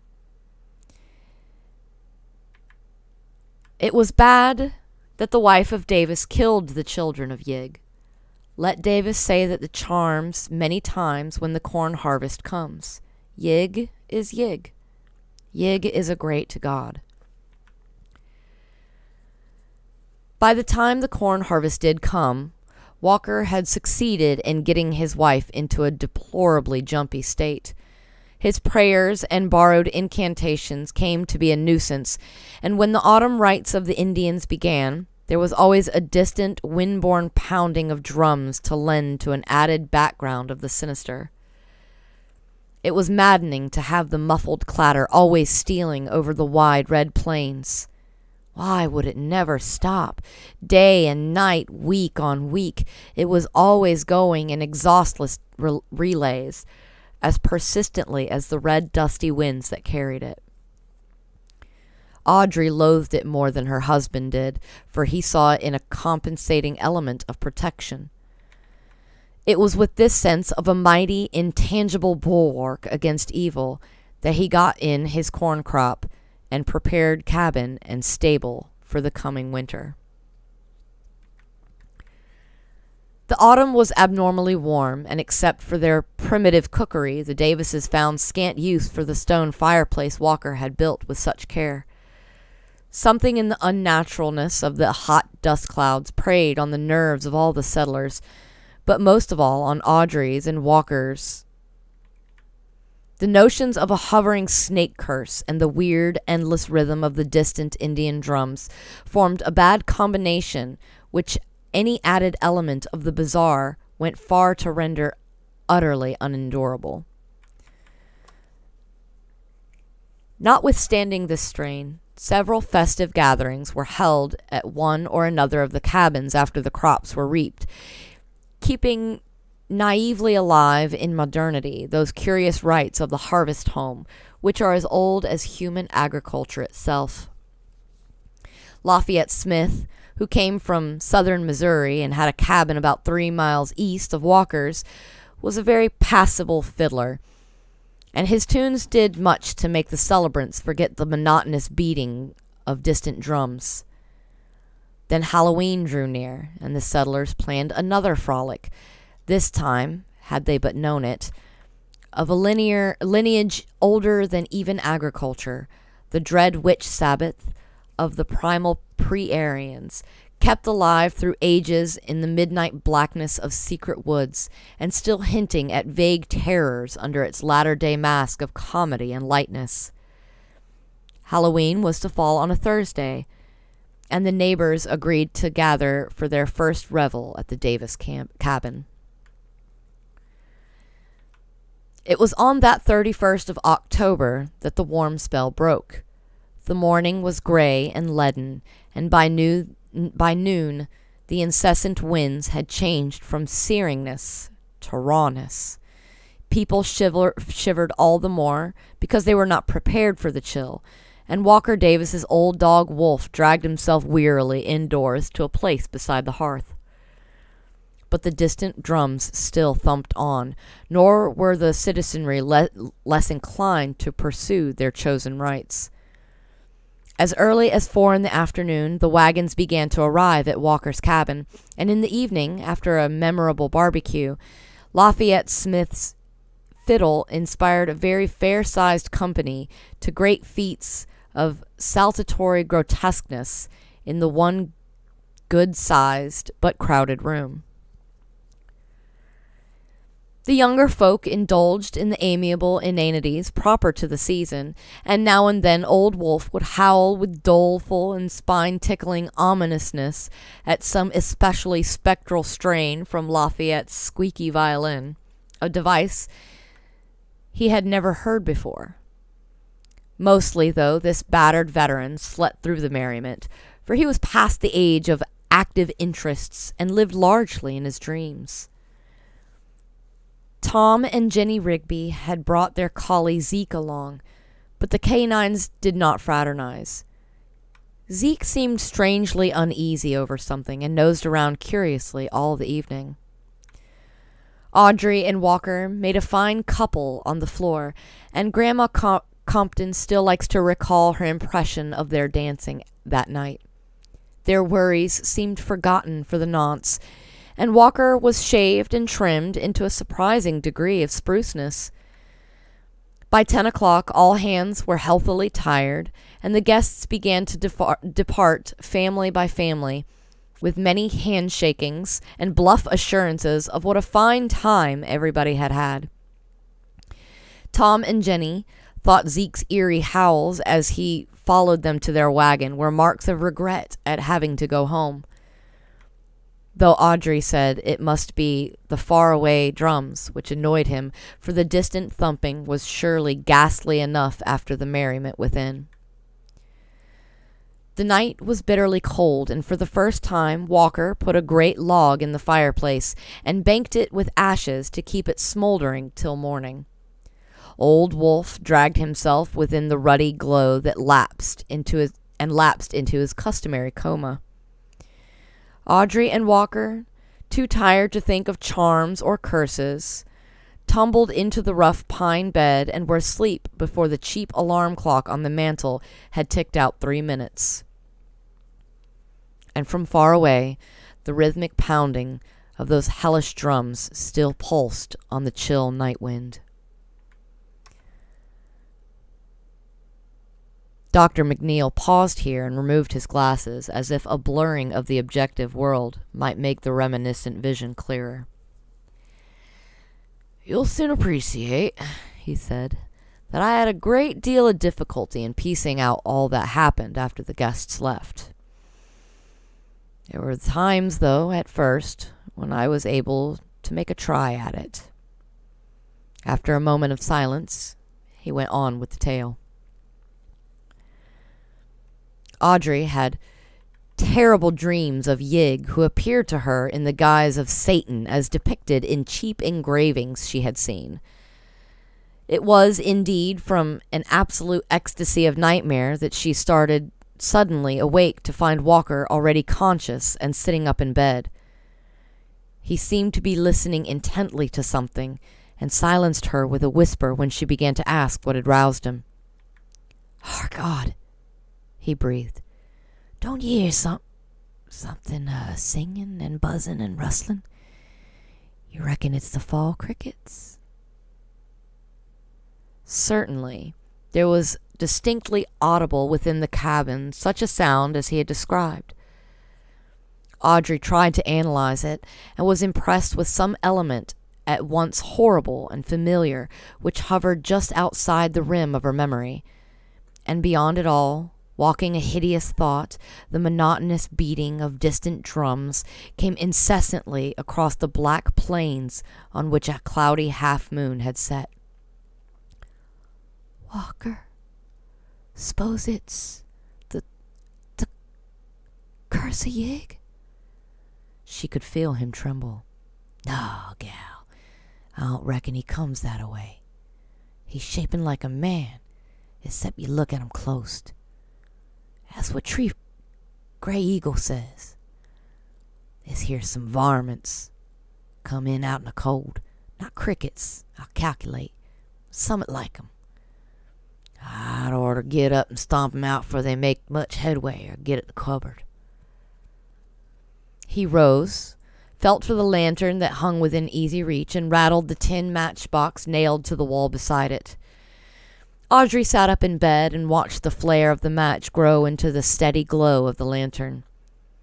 Then, as their eyes began to take in the whole of the room, the crude rafters shook with the frenzy of their simultaneous shriek. For the flat, rocky floor revealed in the newborn illumination was one seething, brown-speckled mass of wriggling rattlesnakes slithering toward the fire, and even now turning their loathsome heads to menace the fright-blasted lantern-bearer. It was only for an instant that Audrey saw the things. The reptiles were of every size, of uncountable numbers, and apparently of several varieties. And even as she looked, 2 or 3 of them reared their heads as if to strike at Walker. She did not faint. It was Walker's crash to the floor that extinguished the lantern and plunged her into blackness. He had not screamed a second time. Fright had paralyzed him, and he fell as if shot by a silent arrow from no mortal's bow. To Audrey, the entire world seemed to whirl about fantastically, mingling with the nightmare from which she had started. Voluntary motion of any sort was impossible, for will and the sense of reality had left her. She fell back inertly on her pillow, hoping that she would wake soon. No actual sense of what had happened penetrated her mind for some time. Then, little by little, the suspicion that she was really awake began to dawn on her, and she was convulsed with a mounting blend of panic and grief which made her long to shriek out despite the inhibiting spell which kept her mute. Walker was gone, and she had not been able to help him. He had died of snakes, just as the old witch woman had predicted when he was a little boy. Poor Wolf had not been able to help either. Probably he had not even awakened from his senile stupor. And now the crawling things must be coming for her, writhing closer and closer every moment in the dark, perhaps even now twining slipperily about the bedposts and oozing up over the coarse woolen blankets. Unconsciously, she crept under the bedclothes and trembled. It must be the curse of Yig. He had sent his monstrous children on All Hallows Night, and they had taken Walker first. Why was that? Wasn't he innocent enough? Why not come straight for her? Hadn't she killed those little rattlers alone? Then she thought of the curse's form as told by the Indians. She wouldn't be killed, just turned to a spotted snake. Ugh. So she would be like those things she had glimpsed on the floor, those things which Yig had sent to get her and enroll her among their number.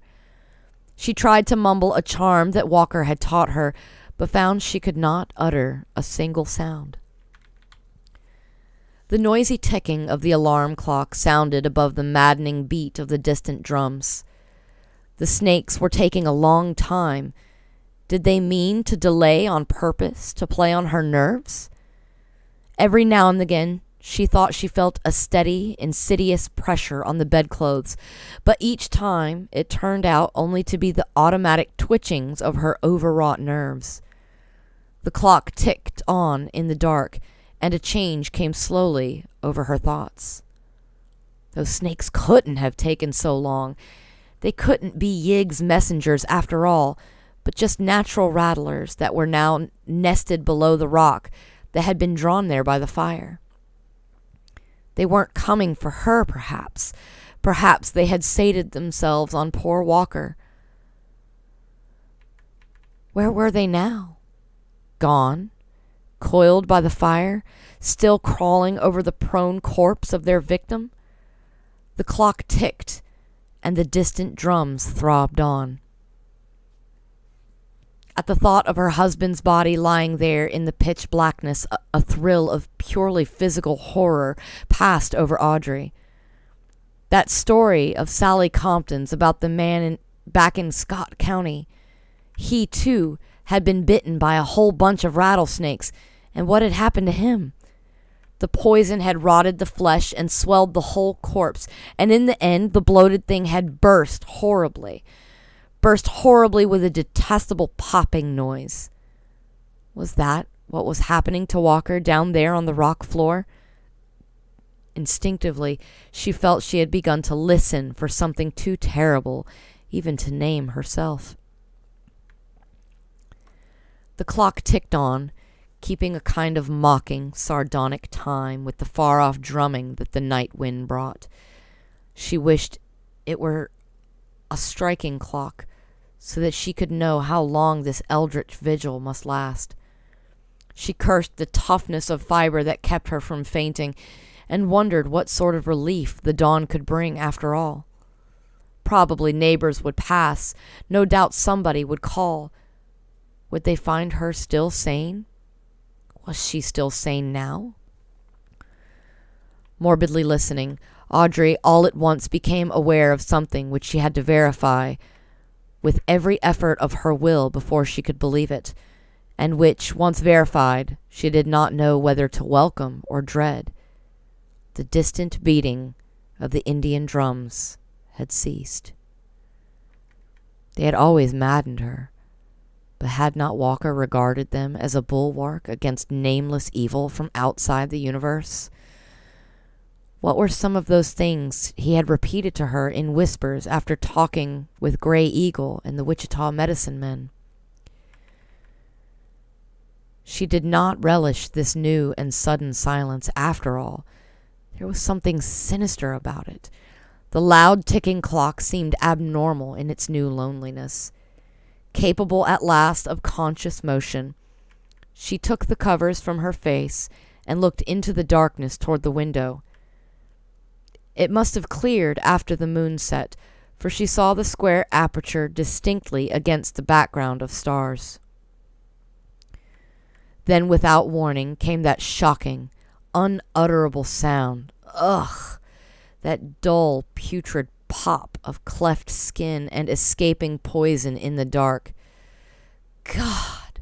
Sally's story, that obscene stench, and this gnawing, clawing silence. It was too much. The bonds of muteness snapped, and the black night waxed reverberant with Audrey's screams of stark, unbridled frenzy. Consciousness did not pass away with the shock. How merciful, if only it had. Amidst the echoes of her shrieking, Audrey still saw the star-sprinkled square of window ahead and heard the doom-boding ticking of that frightful clock. Did she hear another sound? Was that square window still a perfect square? She was in no condition to weigh the evidence of her senses or distinguish between fact and hallucination. No, that window was not a perfect square. Something had encroached on the lower edge. Nor was the ticking of the clock the only sound in the room. There was, beyond dispute, a heavy breathing near her own, neither her own nor poor Wolf's. Wolf slept very silently, and his wakeful wheezing was unmistakable. Then Audrey saw against the stars the black, demonic silhouette of something anthropoid, the undulant bulk of a gigantic head and shoulders fumbling slowly toward her. Yeah, go away, snake devil, go away, Yig. I didn't mean to kill him. I was feared he'd be scared of him. Don't, Yig, don't. I didn't go for to hurt you, chillin'. Don't come near me. Don't change me into no spotted snake. But the half-formless head and shoulders only lurched onward toward the bed, very silently. Everything snapped at once inside Audrey's head, and in a second she had turned from a cowering child to a raging madwoman.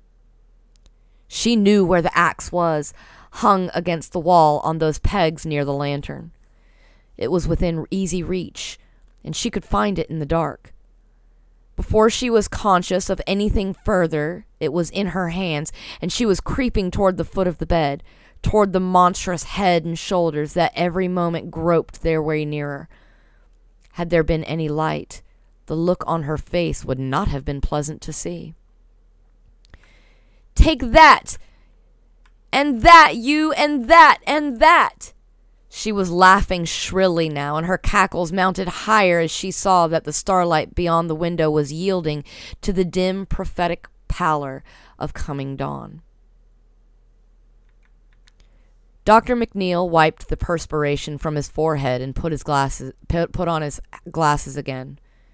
I waited for him to resume, and as he kept silent, I spoke softly.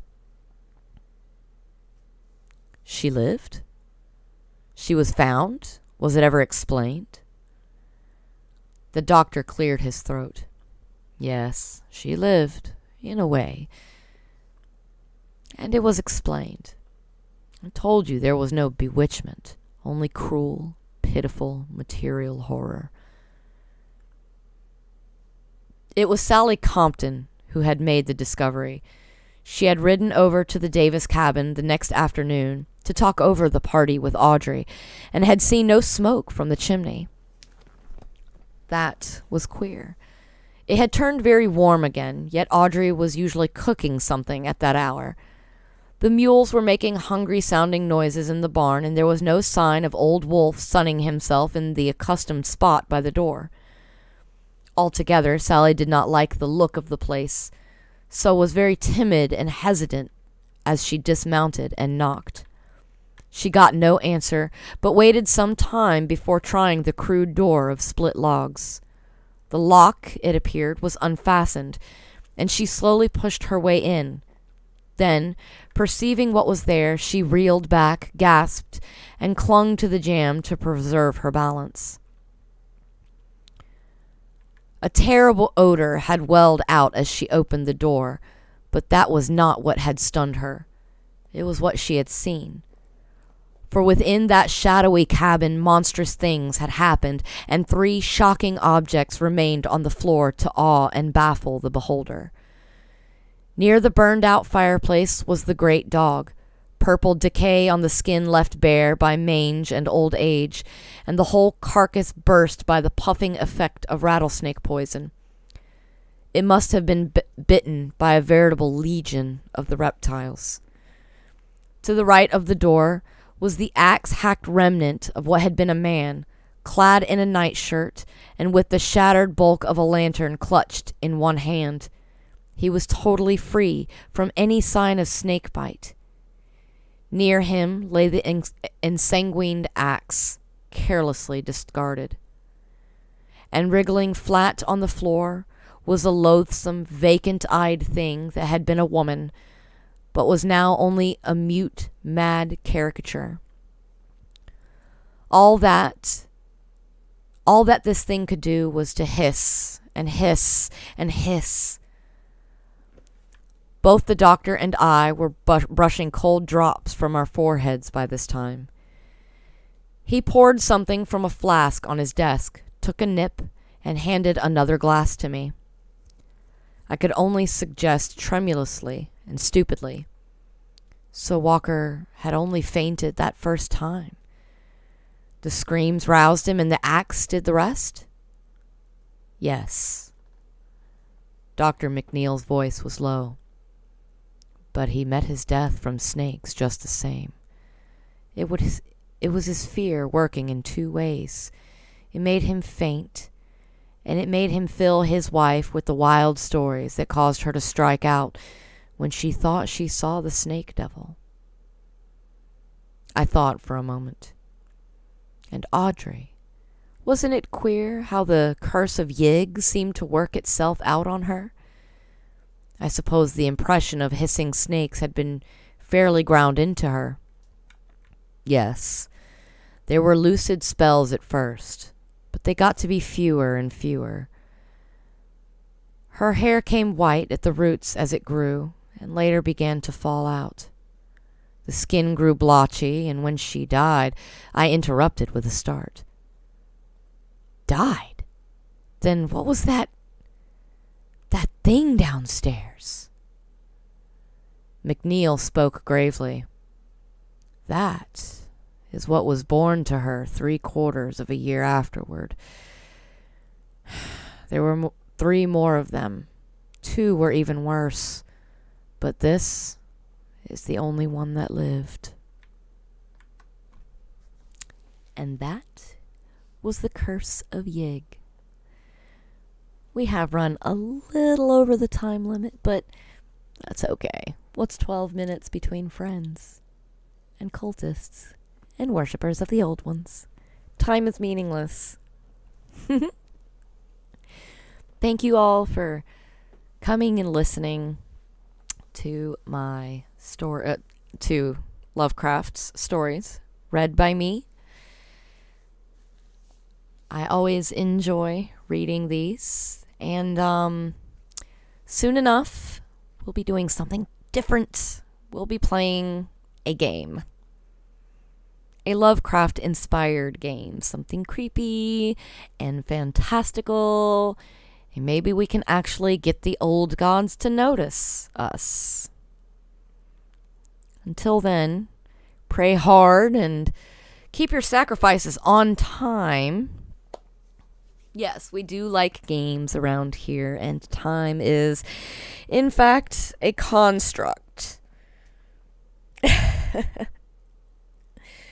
Don't forget to check us out at Jam Hands North Carolina, or Jam Hands NC on Facebook, Jam Hands on YouTube, and